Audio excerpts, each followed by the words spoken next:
So guys, ito na yung ating aparatus. Okay, gumagana na siya. 12.4, 12.3 yung karga niya. So i-testing natin lahat siya. Tayo muna natin patay. Ito sa solar to eh. Ito sa battery, ito po yung sa kuryente na. May multifunction meter na siya. So i-on natin yung inverter. Yung gumana na. So nakaset na yan, mamamatay siya ng 11.5. ayan.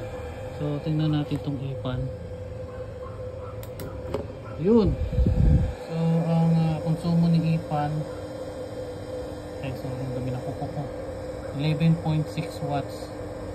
Pero sabi dun sa manual nito 20 watts yan. So ayan na siya. Pag ito po naglobat, yan po naglobat, papalo to sa Meralco 220 volts na yan. So ngayon pag nag full charge na naman to, papalo na naman to dito. Okay, so yung gustong umorder gawan ko kayo. Ayan 100%.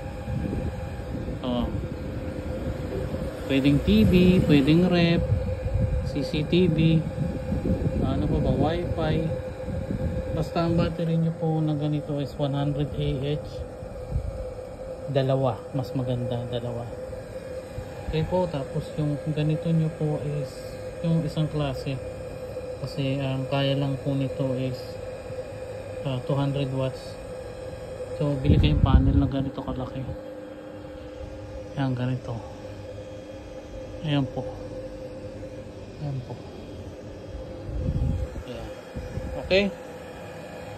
So huwag nyo kalimutan PM nyo kung gusto nyo magpagawa.